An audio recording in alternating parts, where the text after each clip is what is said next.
Coming up next on Salina Media Connection, Michelle Niedens, Director of My Alliance for Cognitive Health, a program of the University of Kansas Alzheimer's Disease Center, will discuss the effects of Alzheimer's on patients and caregivers.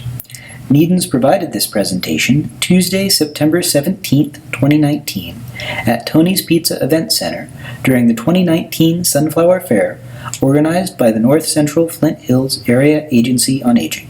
The presentation is entitled The Bewitched Brain, Alzheimer's Disease and Brain Health, and it lasts about an hour. I'm Michelle Niedens, and I am the director for My Alliance for Cognitive Health, which is a program of KU Alzheimer's Disease Center. I'm a clinical social worker and have worked with individuals with cognitive and memory changes for the past 34 years. Besides being a social worker and employee of the KU Alzheimer's Disease Center, I also happen to be a mother. And like most mothers, I have to begin with a story about one of my children. So I have a 25-year-old son who would be horrified that I'm fixing to tell you this story after all these years. But when he was little, and it was around Christmas time, we were having a conversation. And he looked at me and he said, do you think Mrs. Claus rides in the sleigh with Santa? And I said, I have no idea. I said, maybe. And he said, that would be good, because then she could talk to him about Alzheimer's disease. And at this point, I think, I probably talk about Alzheimer's too much. But here's the thing. I like to talk about Alzheimer's disease because I remember a time when there wasn't much to say, when we didn't know a lot. And I like to talk about Alzheimer's disease because I think information is power. And I think the more we understand about dementia and diseases, the more we can navigate. And I like to think about Alzheimer's and talk about Alzheimer's because I think the more we know, we even hold the potential of impacting the trajectory of functional loss. I think we hold the impact of avoiding what I call some of the bumps in the road that are common in the path. So I think it's real important to talk about dementia and to thoroughly understand. So I'm going to jump in there just talking about dementia in general, and then we're going to talk about brain health and what we can do both to where there's research that says we might be able to delay onset, and even if we have a dementia in early stage, how we can slow disease process down. So we're going to talk about all of that. So that's a pretty big charge. I'm just going to jump in there. It is very important to me that you get your questions answered. So one, it is perfectly okay to ask a question as we go. If I'm going to cover it, I will let you know we're getting there and you'll understand that. If it is a question that we're really not going to cover, I will say that's another subject, and I am absolutely glad to stay after this session and have conversations with anybody about the subjects related to dementia. So just know I'm here. I will answer your questions as I can. So the first and probably most common question we get at KU Alzheimer's Disease Center is, what is the difference between normal forgetfulness associated with aging and something like Alzheimer's disease or a related dementia? And it is a really important question because it holds the power to move the dial to early detection or not. And there's a lot of myths around this phenomena of early Alzheimer's versus normal aging. So when is forgetfulness normal? Guess what? The older we get, we all forget a bit. That is absolutely true. We expect it, we see it, we experience it. But there's some differences. Normal aging forgetfulness never, ever, ever impacts our functional day-to-day life. So we could forget something and a few minutes later recall it. we don't have to change our day-to-day operation to compensate for it. And I don't mean in a big way, I even mean in a small way. When we start having to change and think about how we navigate some of that forgetfulness, when we become aware, then we need to be seen by a physician and have a conversation about short-term memory forgetfulness or other cognitive changes. That, however, in and of itself does not mean that it's Alzheimer's disease or a progressive dementia. And this is important to know too. There's lots of reasons for confusion or forgetfulness or cognitive changes, and some of them are reversible. So rather than jumping to the conclusion, gosh, I'm having some forgetfulness and it's normal, which may or may not be the truth, or I'm having some forgetfulness and it's Alzheimer's disease, which may or may not be the truth, it's really thoroughly assessing what is going on in this individual situation. So what else might cause memory changes in an older adult, especially? Medication side effects. There are certain medications that can impact how we think, and so we pay attention to that. Vitamin deficiencies, vitamin B specifically, urinary tract infections, metabolic disorders, thyroid dysfunction, depression, which is a big one and under-recognized, substance abuse, and we don't think about substance abuse in older adults, but it's there and we see it oftentimes.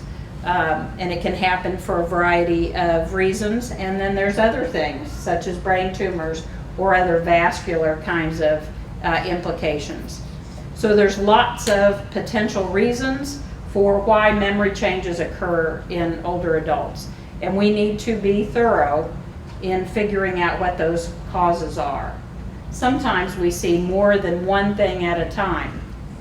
And I know you would agree with me, if we can reverse any part of it, heck yes, we want to. So it doesn't matter if everything's in one bucket or another bucket, we need to sort through the puzzle. In layman's terms, what's a hydrocephalus? I'm sorry. Water on the brain. Okay. So sometimes we'll see that and they'll do a shunt and drain. So what does it take to be evaluated? And this is important too. So a thorough dementia evaluation has multiple pieces. It's always more than just a conversation with your physician. It starts with a conversation with your physician, but then other things need to be done. So there's screening tools. Many of you have had Medicare annual wellness visits. And the Medicare annual wellness visit actually requires a cognitive screen. Have any of you that have had Medicare wellness visits actually been asked about your memory? Some have. Some are shaking their head no. It's mixed. In some form or fashion, it's required by Medicare. And why is that? Because there's an increasing energy about diagnosing early as we see implications for benefit. So the cognitive screen can be a screening tool that detects major problems, or can be a screening tool that picks up subtle problems. So Medicare doesn't say what screening tool a doctor needs to use. And I only tell you that because if you have a gut level feeling that something is wrong, I trust your gut more than a general question from somebody from the outside. Do you hear me? If you have a gut feeling this doesn't seem right, then ask again. Because it might be that there's more to be done to assess what your issues are. In a thorough dementia evaluation, so if the screening tool says, gosh, there might be a concern here, then a brain scan is required. And in this day and age, it's typically an MRI. There's actually more advanced scans. There are scans now that we can actually see the plaques and tangles in the brain. That's not in the clinical world, it's only in the academic world. We use it in research. In the clinical world, we rely mostly on MRI. blood work and lab work, and of course we're looking at all those other factors that we talked about in terms of there might be things that are reversible or causative in some nature. Neuropsych testing, so that's with a neuropsychologist, and it could be an hour, it could be 4 hours, just depending on the neuropsychologist and the battery of tests that's needed and the complication or the speculation about what might be going on. And that looks at what parts of the brain are working and in what way. So the brain scan, we can see biological changes. In the neuropsych testing, we can see things like we can tell, is there challenges in abstract thought? Has there been challenges in specific memory, for example, in executive functions? So it's really looking at the more specific areas of inner workings of our cognitive being. That is really important too, because part of the puzzle is not just what's the general biological changes in the brain, but it's also what works and doesn't work. Because you and I would guess, and this may be an assumption, but I really want to know in my world today, in my life right now, what are the changes I need to make? Give me the direct, here's what I need to do. So it's more than understanding the biology, it's also the translation into our individual lives. Thorough clinical history is important. And sometimes, and I'm going to say this, you guys are going to figure out I'm a pretty direct person. There are some of us who we know we're having some challenges, may be hesitant to tell a doctor. There are some of us who recognize some problems, but we'd say in our heads, I'm not sure if it's really an issue or not, so I'll just keep it to myself. And all of those things might be impactful in terms of a physician trying to figure out what your situation is. And it's not about pegging a label, it's about finding answers. And so all that information is important. We think about the accuracy, that diagnosis can only be made via autopsy, and that's absolutely true. 100%, we couldn't make the diagnosis via autopsy, at least on the clinical side. In research, there's some different mechanisms, but if you have a thorough clinical dementia evaluation, the accuracy of that diagnosis, 92%. So we're not talking about a guess. Do you need a doctor's referral on the neuropsychological? Do you need a doctor's referral? Typically, yes. Typically, doctor. Now, sometimes people will ask me what kind of doctor. There are primary care physicians that are very well versed in this, and primary care can do it. There are primary care providers who say, this is really out of my area. I have great empathy for primary care. They have to be expert on everything. And there are primary care docs who say, this feels a little out of my league, and I want to refer to neurology. And if there's any complexity in terms of your neurologic picture, and by that I mean history of head injury, for example, or some vascular insults through the years, etc. If there's complexity, it probably goes to neurology. So dementia is not a specific diagnosis, it's an umbrella term. What dementia really means is that there are progressive cognitive changes going on in your brain. So if someone is diagnosed with dementia, I always say go back to the doc and ask what type, because it matters what type. So the most common type of dementia is Alzheimer's type. So in the medical chart, it would say dementia of the probable Alzheimer's type. So 70% of the time, dementia and Alzheimer's mean the same thing. But there are other dementias. In fact, there's a lot of dementias.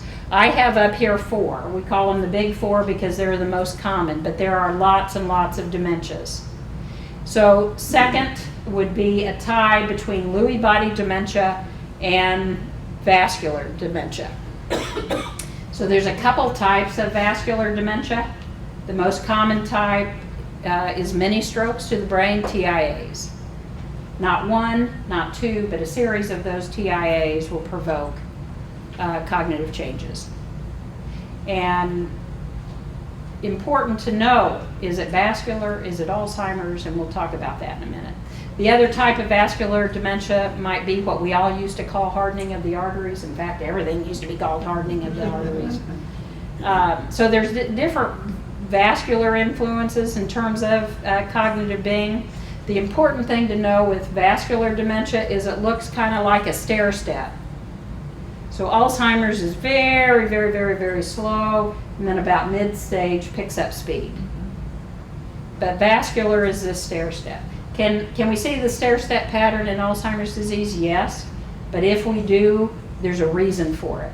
A medical crisis, environmental impact, depression, mental health kind of impact. Environmentally, psychologically, relationally, medically, we can understand the step down. But with vascular depression, we just anticipate the step. And here's the other thing about vascular dementia, that it affects only certain parts of the brain. Where Alzheimer's disease, everybody presents with a little bit variance of the symptoms, but we really know how Alzheimer's marches through the brain.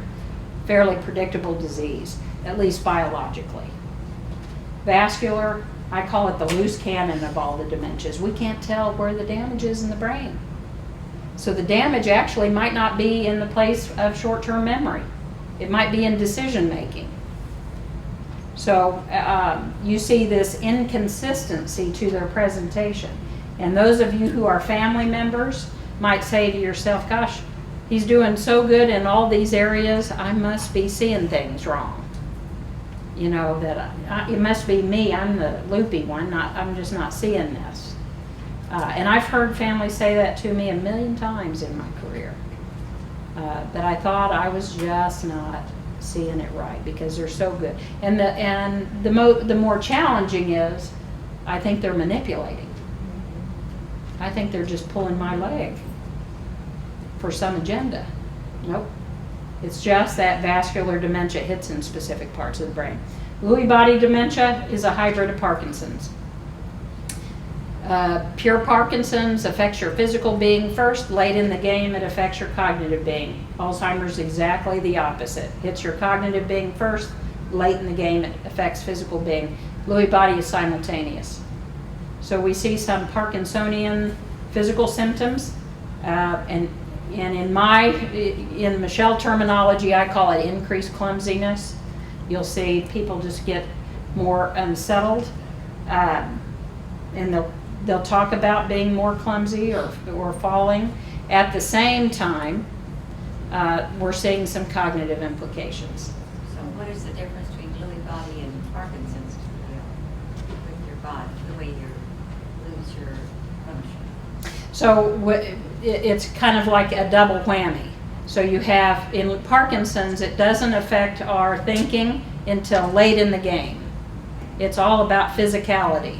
And then late in the game, it begins to, there's something called Parkinson's-related dementia. So late in the game, we can see the dementia set in. With Alzheimer's, like I said, exactly the opposite. It doesn't affect our physical being. But with Parkinson's, we're going to see cognitive implication right at the front, too, just like with Alzheimer's. So it's kind of that double whamming. It's kind of Parkinson's and Alzheimer's together. But there's a couple really specific things that happen in Lewy body dementia. One is psychosis at the very beginning. So even before people have much in terms of memory problems, we see psychosis. What do I mean by that? Hallucinations and delusions. So people will begin to, a lot of times it's paranoid kind of stuff. And we can see some of that in other dementias, but it tends to be in middle stage, not early stage. But in Lewy body, it's the first thing. We begin to see some of this psychosis emerge. And the second thing is it provokes damage to our sleep cycle. So there's a specific a symptom of sleep disturbance associated with Lewy body dementia. So the piece of our brain that shuts down our physical reaction to dreaming is impacted at the very beginning in Lewy body. So what does that mean? When we're all dreaming about walking down the street in our pajamas, we don't get out of bed and actually start walking down the street. But somebody with Lewy body might get out of bed. And I've had families tell me it's almost like they're sleepwalking. Well, in some respect, they kind of are.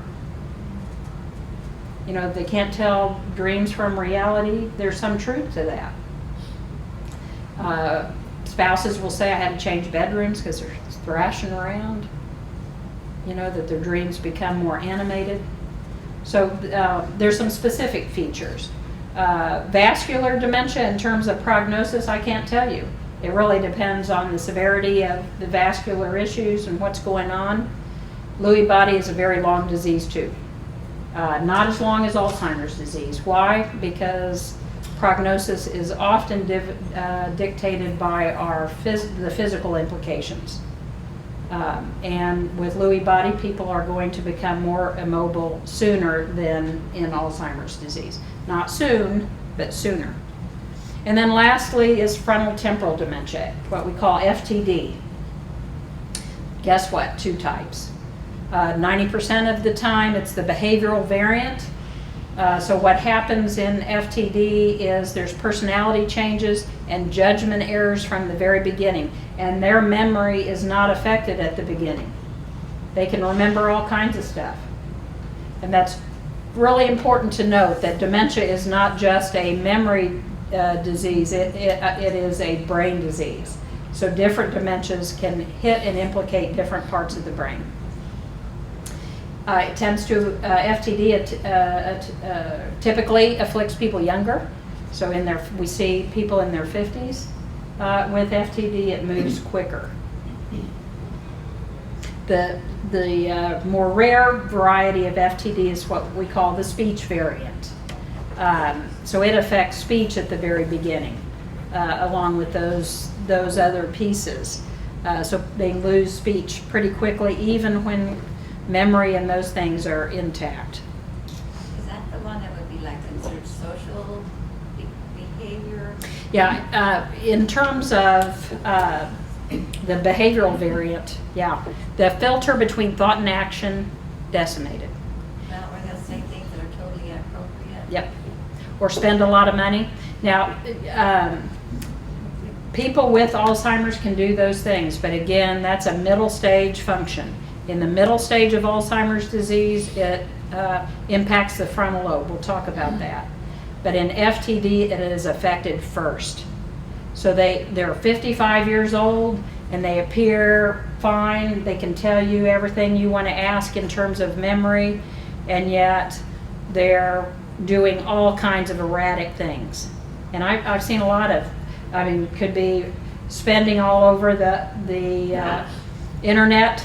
I've seen people decimate their savings. It could be making judgment in terms of some of their actions, increase, just as you said, inappropriate kind of behavior that they just wouldn't do, that wasn't who they were, that's different than who they were. I myself think if it's not the toughest dementia, I think it's one of the toughest. Because at the beginning, because they appear so intact and on some level, people are steadily saying, gosh, they don't have any problem, while the families are picking up lots of pieces. There are others, and we're not going to go into all of them. Suffice it to say, there's many dementias, and that's why it's important to look some very fast. FTD, for example, is a quicker dementia. So early diagnosis, is it important? The answer is yes. I don't see Alzheimer's or other dementias any differently than I would diabetes or heart disease or cancer. I think though, anytime we get information at the front end, we have empowered ourselves. And I liken it to canoeing. Some of you canoe. If you don't, you can envision this. So you're on vacation, you get in a canoe that you have rented, and the person renting you the canoe says, just, go down the way, there's some white water there, if you run into it, we'll holler from the shore and tell you how to get through. That's what later diagnosis is. Doesn't really matter when you get to the rough stuff, we'll try to we'll holler at you. So I say, the minute you get in the canoe, somebody needs to be telling you, here's where the white water is. And here's places to either avoid it, or here's how you're going to get through it. So early detection is important. Why does somebody get Alzheimer's disease? We don't know exactly. But we sure know a lot more than we used to know.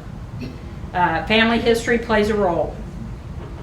For some people, it plays a really significant role. For other people, it plays this much of a role. It just kind of depends. There's at least 2 types of Alzheimer's disease. And the more we study and learn, most people are absolutely convinced there are more than 2 types. We're learning all the time about what those types might be. And some are very genetically based. So there's genetic changes, mutations involved, and for some, there is a family gene that you have been given that puts you at higher risk. It's rare. So about 10% of cases are these very biologically attached disease process. We don't know what percentage. Does it increase your risk by 50%? Maybe.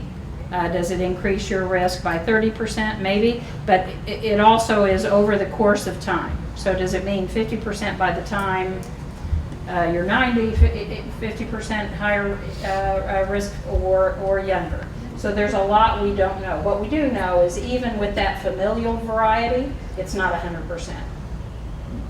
So sometimes people will ask me, should I be tested? You could be tested, and somebody could tell you if you have the APOE4 gene. And the most significant familial risk is 4-4. So you get one from mom, one from dad. Do you have APOE4-4? You could be tested and know that. I never ever recommend it. It isn't 100%, it's not 90%. So if you had 4-4, every time you forgot anything, you'd say, is this it? It would change your life to the negative. And we don't know enough about it for that to be meaningful for you. And the things that we're fixing to talk about in terms of brain health, you can do right now and ought to do right now, whether you have 4-4 or not. So 90% is the sporadic variety, meaning that's a whole different set of reasons why people get Alzheimer's. Family history is still a portion, a smaller portion. Vascular status is part of it. So people with diabetes, people with high blood pressure, people with high cholesterol, these are risk factors. So you can imagine the answer to that is we've got to be active in terms of taking care of our heart. We've got to pay attention to those numbers. So vascular health is part of it. Women get the disease more than men.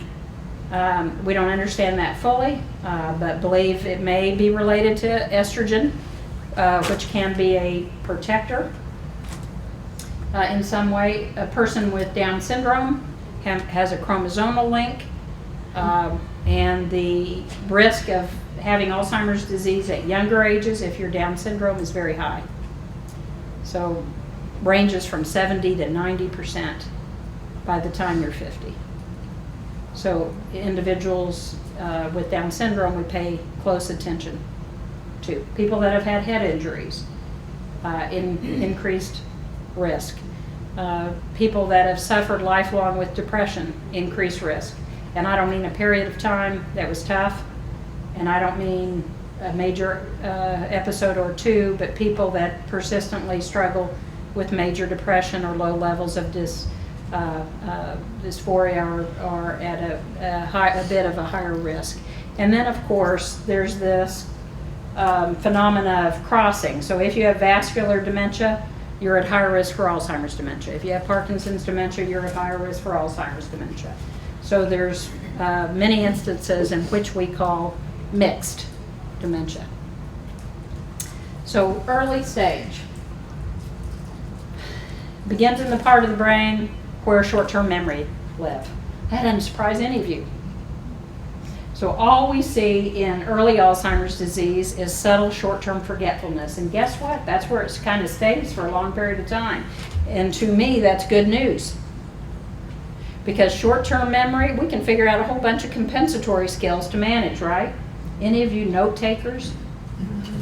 Any of you keep calendars? You know, we can figure out strategies. Sometimes that has to look different in early stage. And what I see in the individuals that I work with and care about with early stage is there's a couple of things that happen. One, they start to lose confidence. So they start retreating. That's not what we want them to do. I say you use a compensatory skill, you use that calendar, you use that notebook. We need to all be saying hallelujah. So if you have short-term memory issues, then let's figure out the answer to keep you feeling confident and secure, not vulnerable, not hiding. Let's figure out the answer and keep living in this world. So it begins short-term memory, and like I said, stays there for a long time. Depression is common in early stage, and that can be some biology attached, and oftentimes it's because of this retreat pattern. We see individuals who are still in the work world, trying to work with additional pressures, and they're keeping all of this to themselves, etc., that there's this stress that goes along with that process. As the disease progresses, and I'm gonna talk faster. I told you I talk too much, that Santa Claus thing, right? So as the disease progresses, short-term memory, then it moves to where speech lives. And I call that the thing stage. Why? Because people will start using a general term for a specific word. You know that thing we went to? You know that thing? And my friends in early stage Alzheimer's disease will say, I can see the word, I know the word, I just can't come up with the word. And we all do that a little bit. So do not let me scare any of you. We all do that a little bit, but a person in early stage certainly would do that. And it's not about cognition, it's just about language. They're losing the word. And for those of you who have friends in this stage of disease process, fill it in immediately. You might think to yourself, gosh, is that rude to just fill in the word right quick? No, it's not. Remember that losing confidence business? Don't let somebody struggle. As naturally as you can, give them the word. And then move on. We don't want to make big deals of it because absolutely it isn't a big deal. So what's the difference there with forgetting the whole word versus, say, you know that word starts with a certain letter, but it's the rest of it's not coming to you. Is that this? It can be the same thing. You know, when people say that if you know someone with Alzheimer's, you only know one person with Alzheimer's, I say this: Alzheimer's is always the same, completely predictable how it moves in the brain. What makes it unique is the person. We're all different people. That's why it looks different. And some of you were word people. And word people, you know, it's like the more we put in our brains, it's like a bank account, and we can lose more before it really implicates. If you're a word person, you're going to remember the first letter of the word. Can speech therapy help? Sometimes. And speech therapy is increasingly involved in the tricks and tips and compensatory kind of skills. So speech therapy sometimes. Occupational therapy sometimes. As the disease progresses, early stage, we think of it only as short-term memory and speech. There's a couple of other things that can happen. Visual spatial field can happen over the course of time, so I mean by that depth perception. And that's going to implicate driving. So driving gets implicated somewhere in early stage. Not the earliest stage. I know lots of people in early stage who do fine driving. But at some point in that continuum, driving's going to be affected. And people will say to me, gosh, I haven't ever gotten lost. Well, getting lost is two steps down the road. Before that, we see these depth perception changes. How do I know that? How far you are from the car in front of you, stopping at the intersection, evidence of swiping the garage on the way in, lane control, all those kinds of things that say my ability to assess where I am in the environment is just a little bit different. That's the only way it affects early stage, is driving. And that's not all the time. Like I said, people can drive for a period of time, but there gets to be a point where it's the visual spatial field that's the primary issue. Challenges with numbers. We talked about some of you are word people. Guess what? Some of you are number people. And number folks, the numbers are going to be affected a little bit earlier. And I say that because it's not going to be helpful to be stubborn. Remember, I said I'm kind of a direct person. It's not about your competence. It's not about your ability. It's the way we see and calculate numbers. That doesn't mean you can't do it, but it means that you have to have your wingman in place.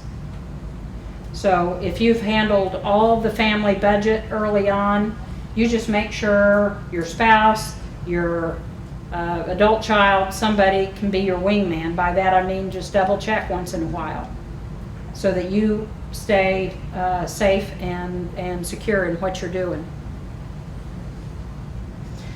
It then moves to middle stage, so we see the frontal lobe then affected. That's where executive function. So logic, reasoning, judgment, decision making, all of those things are in middle stage. They're not in early stage. So when we plot it out, early stage is the longest. Lots of life to be lived. The older you are, the slower it moves. Hallelujah, it's one time age is in our favor. So, there's lots of folks who show early signs of dementia who, it's such a long disease, they're going to die of something else before we get into tough stuff. So the name of the game is living with early stage. So middle stage, when we see executive functions implicated, it's a game changer. It's an absolute game changer. And by that I mean we begin as family members to see things differently. We don't rely on logic. But here's what lives in that experience, feelings. So we begin to rely on the integration of feelings. So somebody in the middle stage may forget, for example, that they may not have that insight around their disability. So they may say, I don't have Alzheimer's disease. I can remember everything. And we're not going to rely on logic. So somebody in middle stage, we're not going to argue with them. Because the only thing arguing is going to do is rev them up, and it's not going to be pretty. So relying on logic in middle stage is like telling somebody with 2 broken legs, you get up and run. They can't do it. The part of the brain where logic is has been damaged. So we dance around it. We change our communication. And there's a lot of communication strategies that need to be put in place. And this is one of those bumps in the road.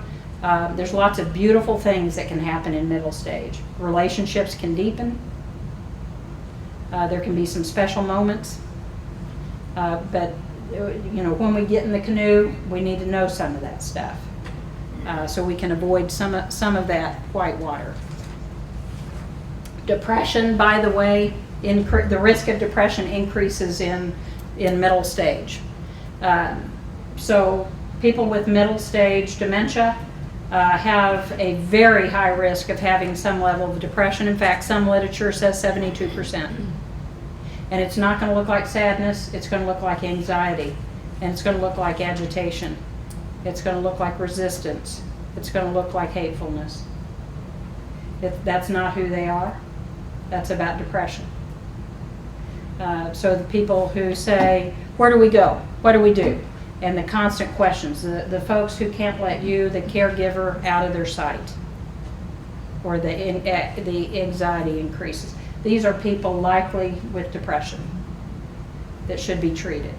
And it doesn't mean anxiety medication, doesn't mean antipsychotic medication, means antidepressants. And there's only specific types that are we tend to use in people with dementia. I'm on the 2 types thing. So there's 2 types of depression: anxious depression, lethargic depression. And in dementia, it's almost all anxious depression. Unless someone's had a long history of depression, sometimes we'll see lethargic depression, but mostly it's anxious depression. A couple other things happen. So in our executive function is the part where assimilates what your needs are. So people will say, gosh, they are so selfish that, I'm working as hard as I can, I'm doing all this for them, and they don't even acknowledge it, don't say thank you. And so people in middle stage, what we expect is for them to become more self-absorbed. We expect them not to fully understand you being worn out or you being ill or whatever. Now, there's exceptions to that. And that's another gift with understanding biology. The more you see, biology, the more you see exceptions. And there's beautiful exceptions that happen all over the place. I see them all the time, and I'll look at a person and say, you shouldn't be able to do this, in my head. But they're doing it. And it says something about their inner landscape. So yes, there are people who are kind and loving in middle stage, and you better know that you're in the presence of something special. Because that disease has attacked in a place that put that at risk, and somehow that survives. So we think about that self-absorption. Internal map distracts. So some of us have better internal maps than others. I can get turned around, have all my life very easily. There's very few weeks that go by that my husband doesn't say, you've been there before, why don't you know where it's at? But the internal map is the piece of our brain who lays down, we can see. When I go to work, I don't even have to think about going to work. I get in my car and drive. I can get up in the middle of the night and go to the kitchen for a glass of water without turning on a single light, because our internal map is so strong, destructed in middle stage. So we get concerned about getting lost at this point. And it happens slowly for some, it happens quickly for some, but we pay attention to it. So some people will say, gosh, they just, drive during the daytime, or they just walk in familiar areas, or they just are going to the hairdresser or whatever, and you can understand in your head, if we're destructing the internal map, none of that is going to be the answer. So we have to pay attention to some of that. We do want people to keep moving. And so when the internal map departs, we've got to figure out another plan. Of course, we see lower threshold of frustration, and part of that has to do with the noise filter. So we were not paying attention to the air conditioning until it turned off, right? And then we all realized, gosh, that was really loud. But our brains have this way of tuning out noises that are familiar to us or we get used to. And in Alzheimer's disease, that part of the brain's destructed too. So noises come in equal. So if you're trying to have a conversation with someone and the TV's on, your conversation is going to be diminished. If there's lots of chaos in the environment, it's why sometimes we'll see people in middle stage get more anxious around a lot of kids. And if one kid at a time came and visited them, they would do great, be fine. But when multiple kids, or holidays, meals, you might see some. So it's about this filter of noise. And people will say, I couldn't quite follow the conversation. And I think a lot of times they could follow the conversation if it was one-to-one. It's the big table in the restaurant with lots of people around. They can't follow the conversation because all the noise is coming in equally. They don't have a mechanism to prioritize. There's some other things that happen. People can misperceive. The occipital lobe, where vision lives, is the one lobe that's really not damaged in Alzheimer's disease, but how we perceive things is impacted. So in later stages, people might see things and misperceive them for something else. Shadows make a difference. People, we think of hallucinations and delusions at this time. Some of the time it's just misperceiving the environment. Some of the time it's what we call confabulating. They're putting things together that don't belong together. I typically have yogurt for breakfast. So if you ask me what I had for breakfast, I might say yogurt even though I had bacon and eggs, because I'm putting things together that don't fit. I can't find my purse, and you visited, so you must have stolen my purse. It's two things that don't belong together get put together in that experience. Incontinence happens at this point, which is a challenge for home care, and in later middle stage, we anticipate that most activities of daily living require some supports. End stage, real quickly, because end stage is, guess what, the shortest period of time in the disease. But some really important things happen. And most important, I think, is the loss of walking. When people lose the ability to move, they're higher risk for all kinds of infection process. Higher risk for depression. Yes, depression can exist even when people are nonverbal. All those things we talked about have gotten worse. We can see some other things. We can see the beginning of myoclonic kind of jerking and later seizure activity. And we can see a failure to thrive. So weight loss even when they're seemingly getting enough calories in. The demise of someone with Alzheimer's disease is typically pneumonia, aspiration pneumonia, some sort of septic condition, infectious process, and largely because of the lack of movement at the end. Are there treatments? Yes. So there's medication. If you read real closely the research and literature will tell you it doesn't change the trajectory of the disease. What it does is slow functional loss. And for me, that's all I care about. I don't care what my IQ is, but I do care that I recognize my children. And I do care that I stay at home as long as I can. And I do care to toilet myself. So most of us are interested in functional loss. And these medicines can slow functional loss. So important to get on the meds as soon as you can. So there are 3 in one class, Aricept, Exelon, and Razidine, and then there's a fourth one, typically is added a little bit later, Namenda. So the first 3 protect a chemical in the brain called acetylcholine, and that gets decimated in the experience of Alzheimer's disease, and Namenda, which is a glutamate receptor issue.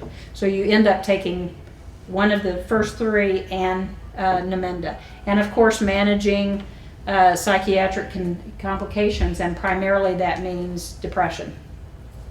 Sometimes there are other medicines that need to be used for different reasons, but we pay attention to that. And those are some of the bumps in the road. That's some of the white water we can avoid. If we pay real close attention, if family members don't wait until it's severe, the behavioral issues, if we can treat early, we can avoid some of that rough. People say, does folks with Alzheimer's disease get mean?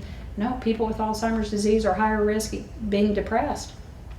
People with Alzheimer's disease are higher risk of being bored.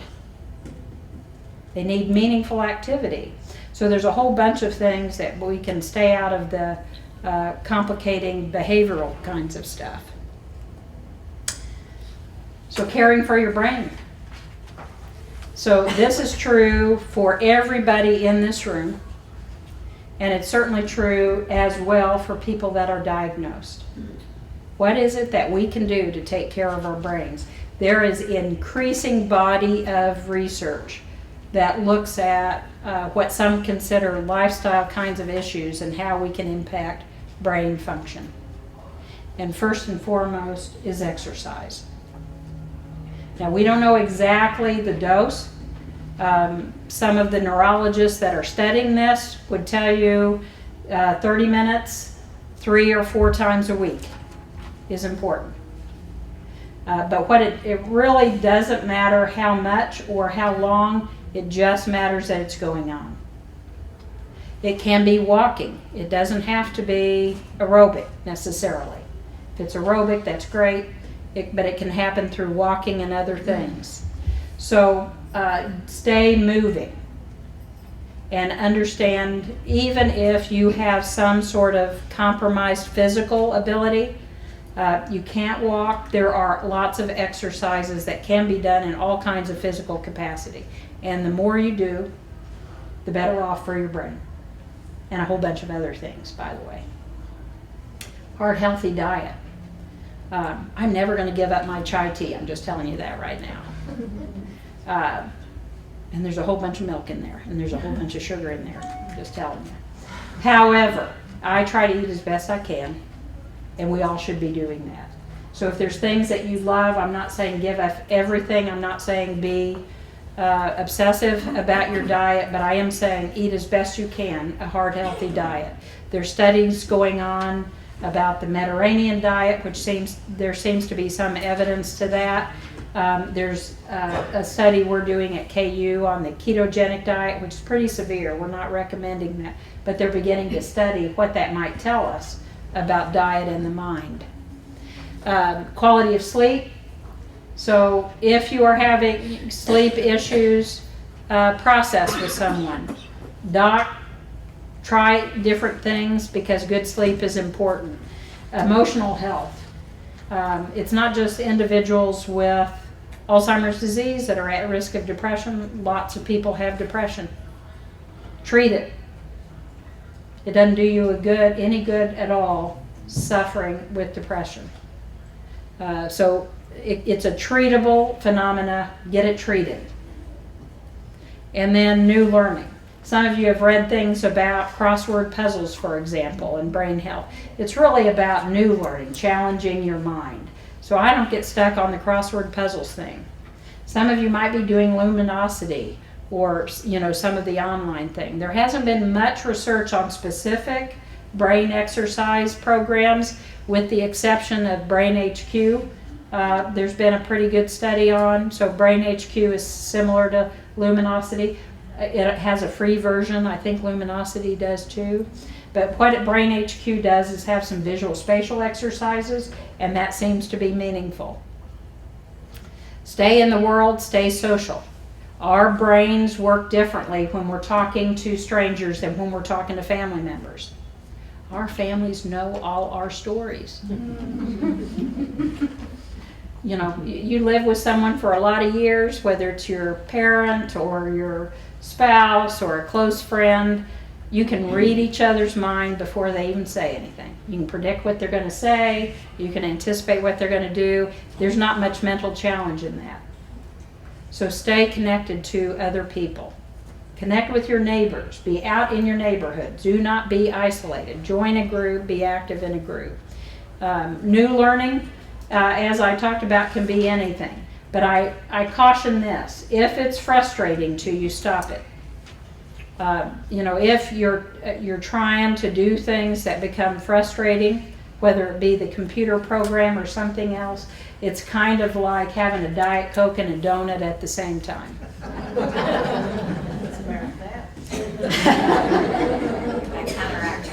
Yeah, so the frustration is going to diminish the benefit.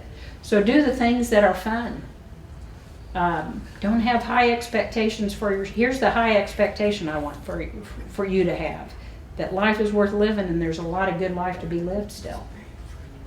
That's the expectation I want you to have. It's not about measuring what we do right or wrong.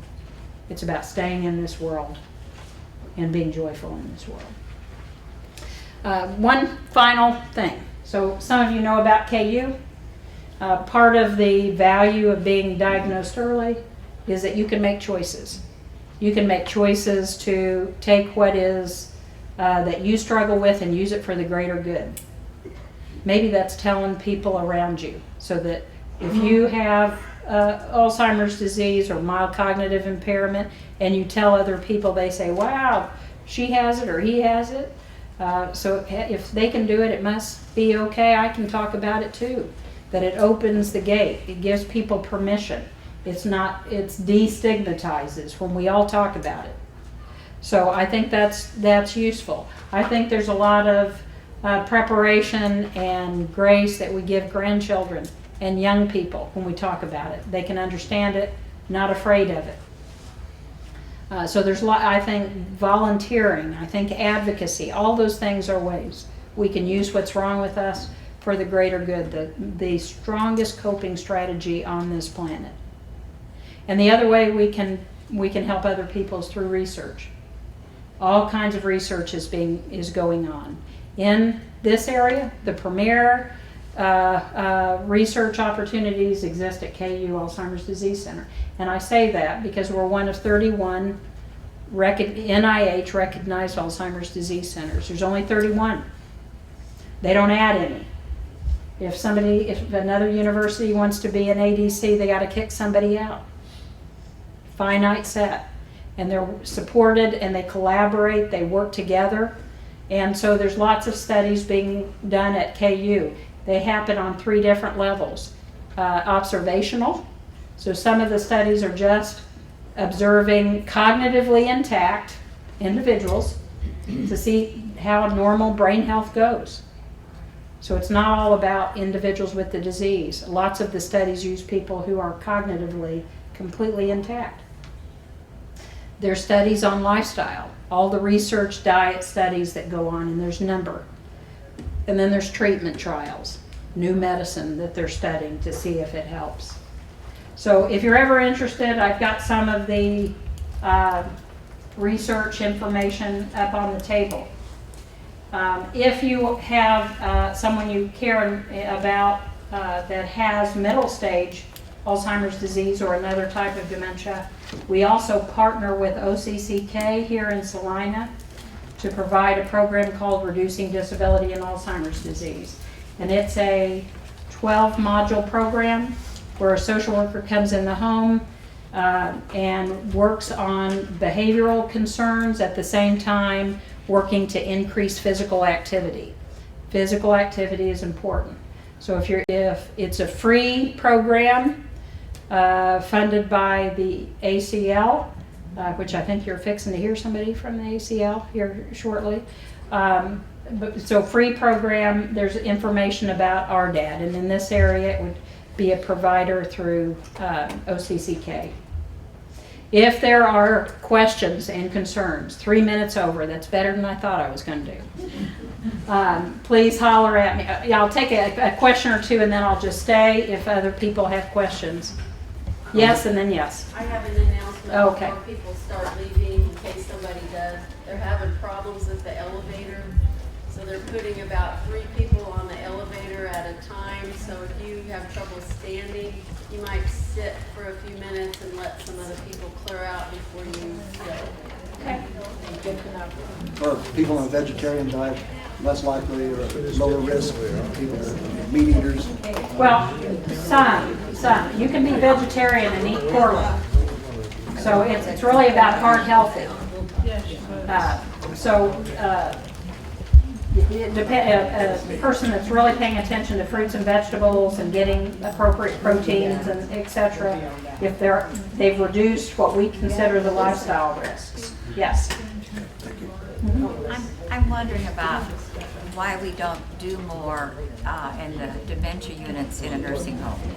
I visit someone there, and basically they just sit there in front of the TV, or it's like, you've got it, we're just not going to waste time on you almost. Yeah, so she's asking about what is the value of activity over time. I think it is the priority of adequate dementia care. is meaningful activity. I would say, remember we talked about let's use our voices to improve dementia care. I think there needs to be stronger staffing ratios for, we think of staffing ratios from nursing to patients or residents. I think there needs to be ratios for activity staff and patients. And those of you who volunteer, I think it's important to get people outside, for example. So there's lots of things that can be done. There are facilities who really get that and work at that, and there's a lot of facilities who have some work to do on meaningful activity, for sure. Thank you all. I didn't see anybody fall asleep. I appreciate that.